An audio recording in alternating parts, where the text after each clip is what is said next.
하버드 대학에서 행복학을 가리키는 소나처라는 심리학자, 그가 행복의 특권이라는 책을 냈습니다. 이 책은 행복에 대한 심리적 연구에서 새로운 사실을 먼저 소개하고 있습니다. 우리 생각하는 것과 많이 다른 내용입니다. 마치 이와 같습니다. 지구가 중심이고 태양이 도는 것 같았는데 그게 아니고 태양이 중심이고 지구가 도는구나. 그런 내용인 겁니다. 즉 우리는 성공하면 행복할 것 같은데 성공의 중심이고 행복은 따라오는 줄 알았는데 그게 아니라는 겁니다. 행복이 중심이라는 거예요. 행복하지 않은 사람은 성공해도 행복하지 않는다는 겁니다. 행복 기준선이라는 것은 그렇게 변하지 않는다는 거예요. 행복하지 않는 사람은 아무리 좋은 데 갖다 놔도 잠시 행복하다가 다시 행복의 기준선으로 내려온다는 겁니다. 지금 우리가 얼마나 잘 삽니까? 근데도 여전히 행복하지 않아요. 그건 환경의 영향이 아닙니다. 환경이 중요하지 아니야. 한 게 아니라는 거예요. 그거를 이제 발견해낸 겁니다. 우리는 목표만 달성하면 행복할 것 같고, 그것만 내가 취하면 행복할 것 같고, 내가 1등이 되면 행복할 것 같고, 정말 행복은 성적순이 아닙니다. 그 아이들이 하는 말이 아니고요. 그게 진리라는 거예요. 행복은 물질순도 아니고, 행복은 사회적 지위순도 아닙니다. 만약에 그랬다면 우리 하나님이 뭔가 잘못되신 거죠. 행복은 그와 전혀 상관없다는 겁니다. 그게 최근 심리학에서 발견해낸 거라는 거. 왜 그러냐 하면 우리는 보통 100개를 본답니다. 그럼 그 중에 하나만 인식하는 겁니다. 여러분이 지금 저를 보고 있지만 여러분이 저만 보지 않습니다. 이 앞에 많은 것들을 보지만 여러분이 보고 싶은 그 한 개를 보는 겁니다. 그래서 100개가 있다 할지라도 사람은 인식하는 건 하나만 인식하는 겁니다. 어떤 사람은 T만 인식하는 거죠. 99개가 아무리 좋아도 인식하는 그 하나가 나에게 영향을 주는 겁니다.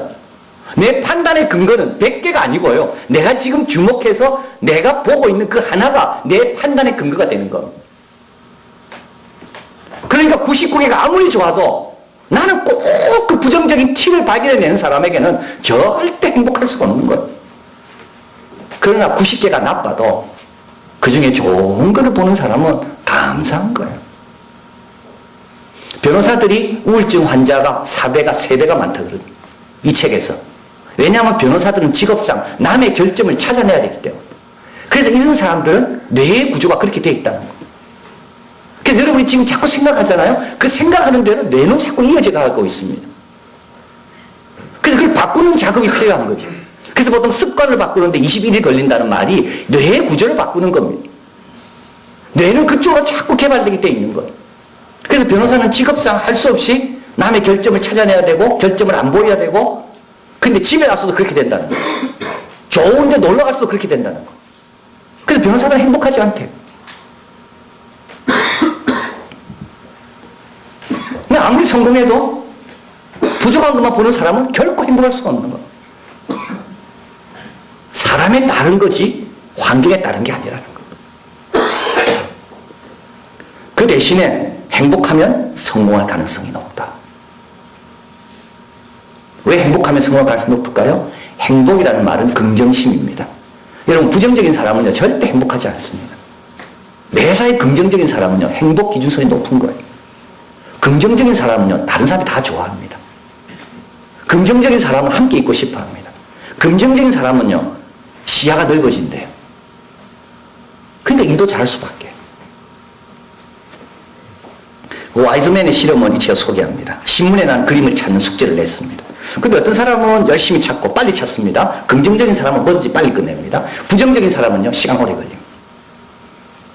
억지로 하니까. 근데 그 숙제 가운데 신문 기사에 이걸 껴 넣었답니다. 중간에 250불을 지불할 것입니다. 근데 어떤 사람은 그 250불이 지급할 것을 읽고 받아가는 사람이 있는가 하면 어떤 사람은 그걸 스치는 사람이 있다는 거예요. 그 차이가 어디서 오는가? 그 차이는 긍정적으로 임하는가 부정적으로 임하는가. 그래서 부정적으로 임하는 사람은 다 놓치는 거예요. 다 놓쳐. 하나님이 이 축복 주시려고 하는데도 부정적으로 임하는 사람은 다 놓쳐. 긍정적인 사람은요 다 잡는 거예요. 그래서 이분이 이렇게 이야기합니다. 스크린에 있습니다. 기회는 모든 사람에게 공평하게 주어지지만 그 기회를 발견하는 행운은 전적으로 개인의 태도에 달려있다. 맞는 말입니다. 우리 하나님은 공평하신 분입니다. 우리 하나님은 다 기회는 공평하게 주세요. 근데 부정적인 사람은 그 기회를 안 보이는 거죠. 의심하게 되고 비교하게 되고 무시하게 되고, 긍정적인 사람은요 고맙게 되고 취하게 되고. 우리 사도 바울 한번 보십시오. 사도 바울 감옥에 갔습니다. 상황이 얼마나 안 좋습니까? 근데 거기서 찬송합니다. 기도합니다. 감사합니다. 어떤 기회를 얻나요? 간수에게 전도할 기회가 주어지는 거. 사도 바울은 이렇게 고백하죠. 내가 궁핍에도 처할 줄 알고 풍부에도 처할 줄 알고 일체의 비결을 배웠다. 내 자족하는 마음이 있으면 경건에 큰 유익이 된다. 그 다음 뭐라 이야기합니까? 내게 능력 주신 자에서 내가 모든 걸 할 수 있다. 하나님께서 그 기회 주신 겁니다. 내가 능력 주신 자에서 너 모든 걸 할 수 있다는 그 기회를 주셨는데 궁핍에 처할 때 부정적으로 반응했다면 그 기회 놓치는 거예요. 여러분 이제 직장 가셔서 좀 긍정적으로 되시길 바라요. 모든 걸 좀 긍정적으로 보세요. 좀 감사하세요. 좀 자식에 대해서도 그렇고 한국 사회에 대해서도 그렇고 우리 교회에 대해서도 그렇고 여러분의 성령 직장에 대해서도 좀 감사하시길 바랍니다. 그러면 할 일이 보일 거예요. 섬길 일이 보일 거예요. 그런 사람을 다 좋아합니다. 그런 사람이 세상의 소금과 빛입니다. 특히 예수 믿는 사람들, 우리는 하나님을 믿잖아요. 우연이라는 거 없다는 걸 우리는 믿잖아요. 모든 것이 협력하여 선을 이루시는 그 하나님의 전능하심을 믿는 우리가 매사에 긍정적이 될 수밖에. 이 행복 수준을 높이는 것은 딱 한 가지. 믿지 않는 사람들이 발견한, 심리학자들이 발견한 겁니다. 감사하는 마음이에요. 범사에 감사하면 행복 기준선이 높아진다는 거. 감사할 게 얼마나 많은지. 여러분 좀 기도하시길 바랍니다. 우리 모두가. 하나님 내 눈이 좀 비늘이 좀 벗겨지게 해주십시오. 나는 지금까지 뭐만 바라봤습니까? 나는 지금까지 내 입술에 나오는 말투는 주로 어떤 말투였나요? 감사하고 축복하고 내 잔이 넘쳤다는 말투입니까? 아니면 나를 비교하고 늘 힘들다는 말입니까? 좋은 상황으로 가면 바뀔까요? 그렇지 않다는 거 아닙니까? 내가 먼저 바뀌어야 돼요. 내가 먼저. 오늘은 추수감사 주일입니다. 오늘 이제가 우리가 왜 감사해야 될지 감사시입니다. 시편 100편은 제목 자체가 감사시입니다. 우리 하나님의 백성은 뭘 감사해야 되는가? 이 시에서 오늘 우리에게 말씀하십니다. 이렇게 바라보는 겁니다. 이제. 그러면 다 감사하게 되는 거예요. 첫째, 우리는 예배드릴 수 있음에 감사라고 말씀합니다. 2절 같이 있습니다. 기쁨으로 여호와를 섬기며 노래하면서 그 앞에 나갈지어다. 예배할 수 있음에 감사. 여러분 예배 아무나 하는 거 아닙니다. 예배는 구원받은 백성만 하는 겁니다. 모세가 바로 앞에 가서 뭐라 말씀합니까? 이 백성을 보내라. 이 백성이 사흘 길을 가서 광야에서 하나님께 예배하리라. 예배하는 자리에 올 때까지 10가지 재앙도 봐야 되고 홍해도 건너야 되고. 여러분 이 자리에 올 때까지 하나님께서 얼마나 많은 일을 행하셨습니까? 내가 예배 자리에 있다는 것은요 큰 축복이며 감사의 제목입니다. 그런데 또 한 가지, 예배 자리에 있다는 게 뭔지 아십니까? 예배는 정치적 행동입니다. 예배는 보통 행동이 아닙니다. 예배는 정치적 행동입니다. 어떤 뜻에서 그런가 하면 예배를 드리러 오면서 우리는 세상 사람들에게 진짜 왕은 하나님이라고 고백하는 것이 예배입니다. 많은 사람들은 자기 좋아하는 걸 쫓아갑니다. 많은 사람들은 돈이 왕인 줄 알고 돈을 향해 오늘도 열심히 일합니다. 많은 아이들은 지금 이 시간 학원 들어가서 공부하고 있습니다. 그게 그에게 왕인 거예요. 근데 우리는요 다 놓습니다. 우리의 왕은 하나님입니다. 예배 자리로 오는 거예요. 정치적인 거죠. 이것 때문에 초대교회 성도들은 핍박 많이 받았습니다. 가이사가 하나님이 아니라 여호와가 하나님입니다. 왜 예배 올 때마다 기뻐해야 됩니까, 여러분? 우리 하나님이 기뻐하시니까. 야, 여기도 내 증인이 있네. 저기도 내 증인이 있네. 이 동네도 내 증인이 있고 저기도 내 증인이 있네. 야, 저 아이는 다른 애들 다 학원 가는데 학원 가지 않고 예배 드리려고 오고 있네. 저 아이도 내 증인이네. 저 사람은 오늘도 가게를 열어서 돈 벌려고 하고 있지만 나를 믿는 이 사람은 가게 문을 닫고 나한테 예배 드리러 오고 있네. 여기도 내 증인이 있네.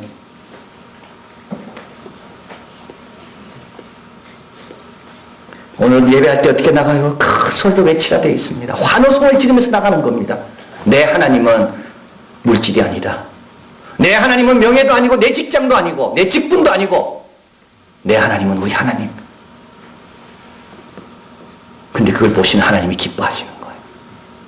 지난 52주 동안에 2012년 들어와서 매주 예배를 드리는 우리들로 인하여 하나님이 얼마나 기뻐하셨을까? 나를 증거하기 위해서 하는 일을 멈추고 예배 자리로 나오는 이 백성들. 여러분, 예배자로 세움받았다는 거, 그게 우리의 감사의 제목입니다. 두 번째로 감사의 제목이 있습니다. 3절 같이 있습니다. 그는 우리를 지으신 자시요 우리는 그의 것이니 그의 백성이요 그의 기르시는 양이로다. 하나님과의 긴밀한 관계. 우리가 하나님과의 긴밀한 관계. 어떤 정도 관계입니까? 우리가 그의 것이라고 그럽니다. 여러분, 우리 건드리면요 하나님 가만 안 계십니다. 하나님 거니까. 참 중요한, 여러분 걱정하지 마세요. 우리는 하나님 거예요. 하나님 만드셨다는 말, 우리 하나님 작품이에요. 하나님이 왜 우리에게 이렇게 공을 들이십니까? 원래 하나님의 작품이 좋았는데 죄 짓고 어려운 데 살다 보니까 망가졌거든요. 그래서 하나님께서 그 작품을 다시 회복하려고 더 빛나게 하시려고 우리를 공을 들이시는 겁니다. 우리는 다 작품이에요. 더 빛날 수가 있어요, 우리는. 그리고 기르시는 양이라 돼 있죠. 얼마나 감사한지 몰라. 오늘도 푸른 초장으로 인도하시려고 먼저 앞서가시는 목자. 근데 여기는 우리라고 돼 있습니다. 내라고 돼 있지 않고 우리라고 돼 있어요. 내 자녀도 그렇다는 거예요. 염려할 필요가 없어요. 내 자녀도 그렇다는 거. 그 여러분, 이 구절을요 참 가만히 한번 생각해 보십시오. 참, 이 구절은 우리에게 많은 것을 이야기합니다. 뭘 이야기합니까? 여기에 사회적 신분은 하나도 안 나와 있습니다. 사회적 신분은요 왔다가 다 사라지는 게 사회적 신분입니다. 언제까지 사장 아닙니다. 우리가 영원히 사장 아니고 영원히 임원 아니고 영원히 높은 데 있지 않습니다. 다 털고 내려와야 돼요. 지금은 영원한 것 같지만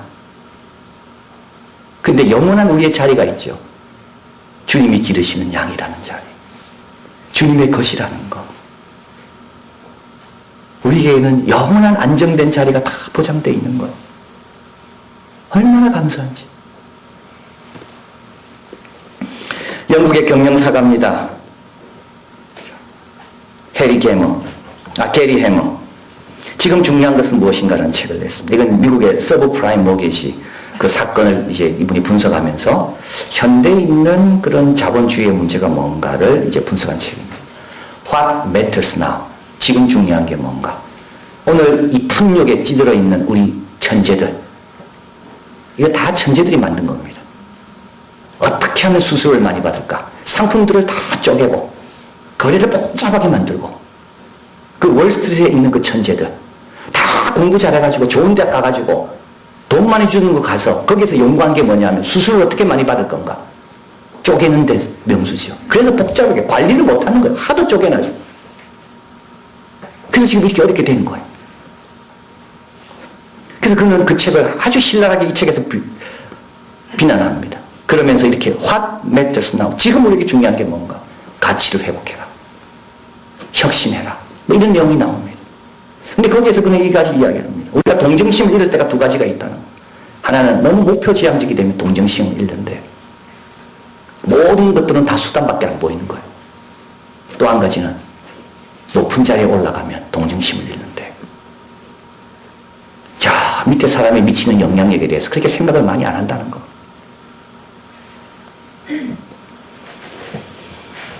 여러분, 우리는 양입니다. 내가 아무리 높은 자리에 가도요, 나는 주님의 인도가 필요한 양입니다. 아무리 낮은 데 가도요, 선한 목자 붙들고 있으면 부족함이 없는 겁니다. 그리고 그 자리 오래 있지 않아요, 우리. 다 내려와야 되는 거예요. 오늘 그래서 시인은 4절에서 이렇게 노래합니다. 같이 읽어봅니다. 감사함으로 그 문에 들어가며 찬송함으로 그 궁정에 들어가 그에게 감사하며 그 이름을 송축할지어다. 누구에게 감사하라고요? 그에게 감사하라고요.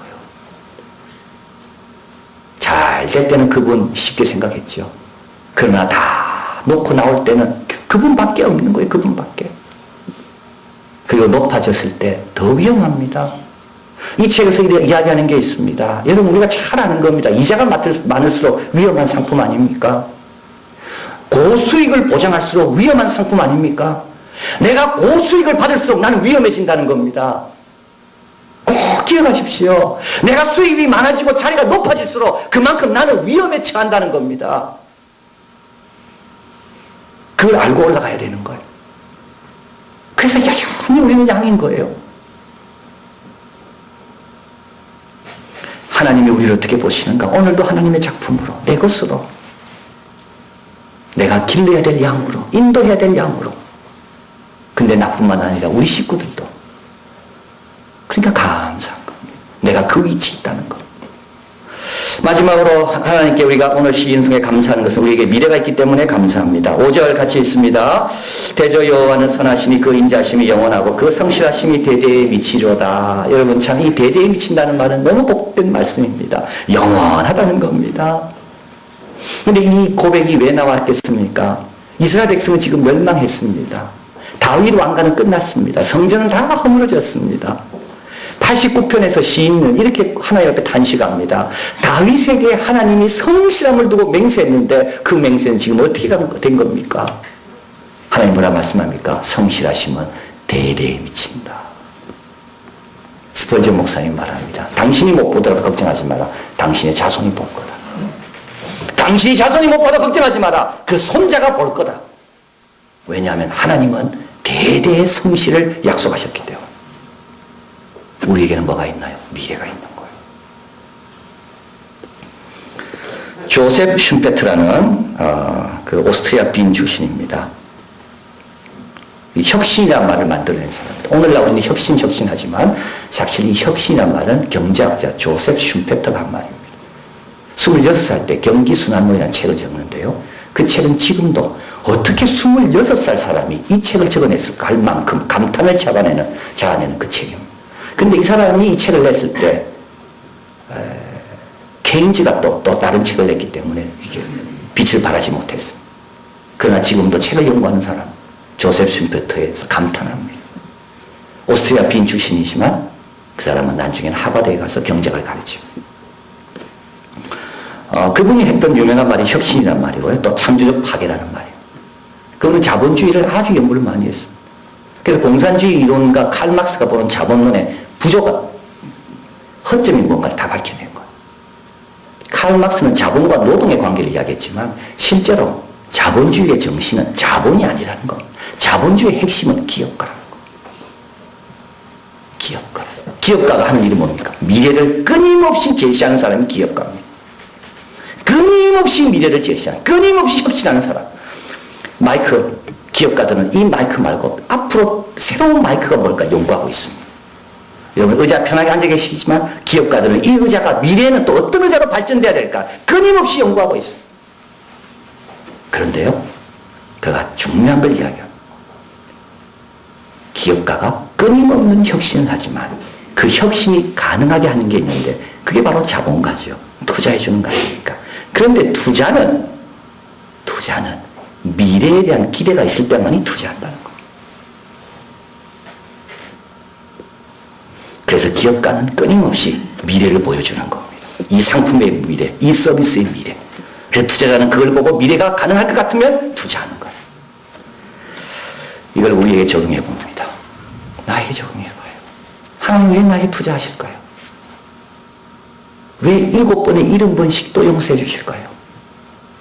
예수님께서 십자가에 달려 돌아가실 때 그 강도에게 주님께서 오늘 너 나와 함께 낙원에 있으리라. 그 말씀 왜 하십니까? 그 강도에게는 뭐가 있다고요? 미래가 있다고요. 사람들은 미래가 없다고 강도를 그렇게 손가락질하지만 우리 예수님에게는 강도에게는 미래가 있다고요. 나와 함께 낙원에 있을 미래. 오늘 하나님께서 우리에게 왜 말씀하십니까? 왜 우리에게 연단하십니까? 왜 우리를 계속 시험하시며 점검처럼 만들기 위해서 이렇게 인도하시고 저렇게 인도하십니까? 우리에게는 뭐가 있습니까? 의의 멸류관을 받을 미래가 있으니까.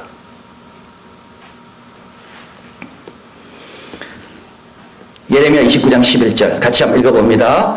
나 여호와가 말하노라 너희를 향한 나의 생각은 내가 하나니 재앙이 아니라 곧 평안이며 너희 장래에 소망을 주려 하는 생각이라. 우리 하나님은 그 생각을 갖고 계십니다.